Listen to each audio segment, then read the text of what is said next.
So, Val, as I said on the show today, you're like the #1 animal advocate that I know. You're like my mentor in all things animal advocacy. And I know you're going to shake it off, and I see you already did. The point is, we're trying to make a change here. We're trying to make an impact with this program and with the community that we're building. And so let's talk about another bill. It's in the Senate, New York State Senate, S1101, A is an apple, S1101, A is an apple. And it's really Todd Kaminsky, right? This is his bill? Talk to us about this. I mean, look, this is such a common sense piece of legislation, and I want to encourage everyone, again, this is not about partisan politics. If you see a bill sponsored that makes sense, it shouldn't matter who wrote it, where it comes from, etc. So this bill would basically make a mandate that all dogs that are coming from shelters and or rescues, if they've had behavioral issues in the past, that it has to be disclosed to the adopters.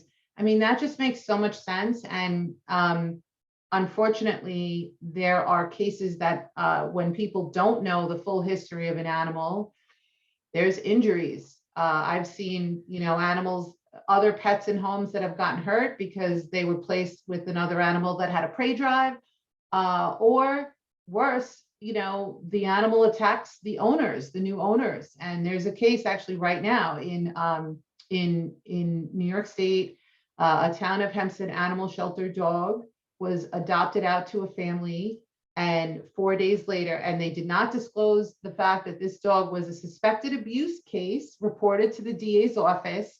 And the only reason the DA didn't prosecute because they couldn't find the perpetrators who threw the dog out of a moving vehicle. And this woman suffered severe injuries, breaking both of her arms, requiring multiple surgeries.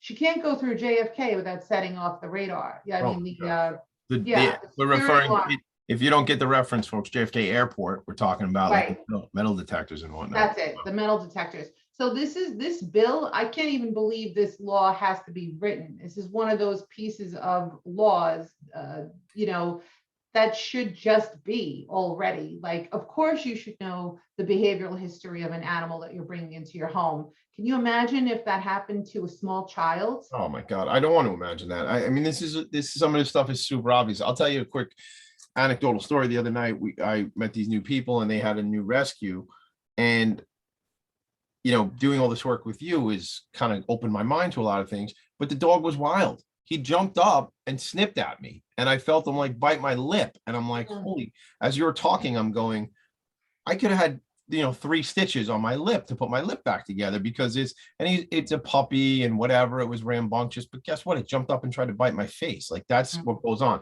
So look, here's what, in summary, S1101A, it says requires animal shelters and animal rescue groups to disclose whether a dog over the age of 4 months has known behavioral issues, and it states that a documented history of known behavioral issues shall not necessarily preclude a dog from being available for adoption. However, it just needs to be stated. You should know what you're getting. Seems kind of obvious, right? Buyer beware. Buyer beware. So like, you got to be aware. You can't be aware if they don't give you some information too, right? So so that's what it is. It's a disclosure. So check that out. Look, this is part of what we do, is to educate you on what's out there. Your pals, Val and Tommy, or maybe I should say your pals, Tommy and Val, because that one rhymes. That's how it should. I'll see you later, everybody. Bye.